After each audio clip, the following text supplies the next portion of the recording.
Dalam siniar bersama Akmal Marhali, pemain PSBS Biak Muhammad Tahir mengkritik keberadaan pemain naturalisasi. Ia bilang pemain lokal 11-12 dengan pemain naturalisasi di Timnas Indonesia saat ini. Pernyataannya itu dihujani kritik. Tidak, lebih tepatnya cibiran. Bagaimana mungkin pemain yang ditempa di kompetisi yang sehat disamakan dengan pemain lokal? Bisa-bisanya pemain yang dilatih di tempat yang federasi sepak bolanya serius membangun sepak bola, bukan hanya timnasnya, bisa disamakan dengan pemain di Liga Indonesia. Namun kalau direnungkan lagi, perkataan Tahir ada benarnya. Memang pemain lokal kualitasnya 11-12 sama naturalisasi, tapi tidak semua. Salah satu pemain lokal yang ranum di Liga Indonesia dan kualitasnya 11-12 dengan naturalisasi adalah Marcelino Ferdinand. Mengapa demikian? Mari kita membahasnya. Tapi sebelum itu jangan lupa subscribe dan nyalakan loncengnya biar nggak ketinggalan update terbaru dari Starting 11 Story.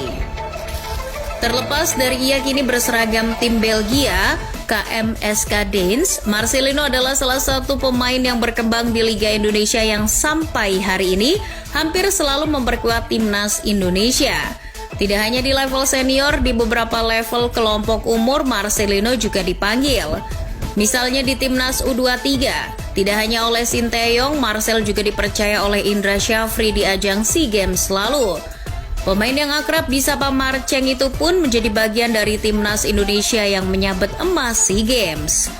Posisinya di skuad Sinteyong sulit tergantikan. Badai pemain naturalisasi tak kuasa menggeser posisinya. Bahkan jika tidak ada aral melintang atau cedera, STY selalu memakai Marceng dari menit awal. Di Piala Asia kemarin saja, Marceng adalah salah satu pemain yang tak tergantikan. Indonesia beruntung sekali punya pemain bagus yang bukan blasteran luar negeri seperti Marceng. Ia adalah Indonesia Tulen. Marcelino Ferdinand lahir di Jakarta 9 September 2004. Meski lahir di Jakarta, tidak ada darah Jakarta dalam dirinya. Ayah Marceng, Philippus Wio Rojalodo, adalah penduduk asli Desa Ube Dolumolo, Kecamatan Bajawa, Kabupaten Ngada, Provinsi Nusa Tenggara Timur. Sementara sang ibu Sudarwiani asli Surabaya, Jawa Timur. Kedua orang tua Marceng bekerja di PT Kereta Api Indonesia.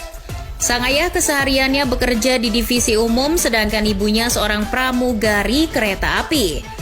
Namun setelah Marcelino lahir, kedua orang tuanya berhenti bekerja di PT KAI Jakarta dan pindah ke Surabaya. Di kota pahlawan inilah Marceng memulai karirnya sebagai pesepak bola. Ia mewarisi bakat sepak bola dari sang ayah. Sejak kecil Marceng sudah tekun belajar dan berlatih. Kedisiplinan ayahnya diserap dengan baik oleh Marcelino. Marceng awalnya berkembang di Liga Persebaya. Ia menjadi salah satu contoh program grassroots yang baik dan akademi yang juga dikelola dengan serius. Setelah menunjukkan perkembangan di Liga Persebaya, Marcelino masuk ke tim junior Persebaya. Ia menjadi bagian dari tim Persebaya yang melakoni ajang Elite Pro Academy Liga 1 tahun 2019. Saat itu, EPA baru saja dibentuk oleh PT Liga Indonesia Baru sebagai kompetisi kelompok umur. Hanya sebentar ia berlaga di EPA, Marceng sudah memikat pelatih tim nasional. Tahun 2019, Timnas Indonesia U16 akan bertolak ke Thailand untuk mengikuti kompetisi Piala AFF U16. Bima Sakti, pelatih Timnas U16 kala itu tertarik untuk membawa Marcelino yang dinilai bagus di Persebaya Junior. Bagi mantan pemain mitra Kukar itu, Marcelino bisa jadi bagian penting di Timnas asuhannya. Sayang, Timnas Indonesia U16 gagal membawa pulang trofi. Waktu itu Indonesia dikalahkan Thailand di semifinal. Meski tidak berhasil menyabet gelar, tapi Marcelino menjadi salah satu pemain yang cukup menonjol. Di turnamen itu ia bahkan menjadi top skor Timnas U16 dengan 5 gol. Kembali dari Thailand, Marcelino langsung dipromosikan ke tim senior Persebaya. Aji Santoso, pelatih Persebaya kala itu, tidak lagi membiarkan Marcelino hanya bermain di level EPA. Ia pun memperkuat Persebaya Surabaya di Liga 1 musim 2021-2022. Kesempatan bermain di tim utama Persebaya tidak disia-siakan olehnya. Marceng membayar kepercayaan Aji Santoso dengan penampilan impresif. Di tim utama Persebaya, Marceng sama sekali tak kehilangan kepercayaan dirinya, meskipun bermain dengan pemain yang usianya berada di atasnya. Marcelino terbiasa bermain dengan pemain yang usianya berada di atasnya. Bahkan sejak bergabung ke SSB Indonesia Muda, di SSB internal Persebaya itu Marceng awalnya diikutkan untuk latihan bersama pemain yang usianya lebih tua darinya.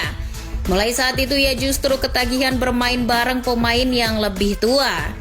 Ketika bergabung ke tim senior Persebaya, usia Marceng baru sekitar 17 tahun, namun di usia awal KTP itu Marceng justru menjadi pion penting bajul ijo. Aji menempatkannya di posisi gelandang serang. Marceng mengemban peran itu dan membuat semua orang terpikat.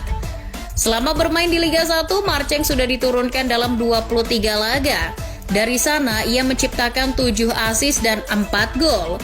Marceng memang hanya bermain di Liga Indonesia, liga yang lebih sering diurus dengan cara sembrono dan minim perhatian. Namun seorang pemain berbakat bisa tercium sekalipun hanya bermain di level Tarkam. Penampilan apik Marceng di Persebaya musim itu terlacak sampai ke Inggris. Surat kabar yang berbasis di Inggris, The Guardian, menempatkan Marcelino sebagai salah satu dari 60 talenta muda terbaik di dunia tahun 2021. Ia bersanding dengan nama-nama beken seperti Romeo Lavia, Youssoufa Moukoko, Julio Enciso, hingga Pablo Gavira. Walhasil, peluang dilirik tim dari seluruh dunia termasuk Eropa terbuka adalah KMSK Dens, klub kasta kedua Liga Belgia yang pada saatnya tertarik untuk memboyong Marcelino. Tahun 2023 pemain Persebaya itu akhirnya berseragam KMSK Dens.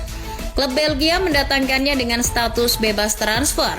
KMSK Dens menganggap Marcelino adalah pemain muda terbaik di Indonesia. Selain itu, The Guardian yang memasukkan nama Marcelino juga menjadi bahan pertimbangan Dens untuk merekrut pemain kelahiran Jakarta itu. Marcelino yang pernah berlatih di SSB Real Madrid Foundation di Sidoarjo juga jadi alasan mengapa Dens mau membawa Marcelino. Ada sentuhan Eropa yang melekat di kaki Marcelino Ferdinand.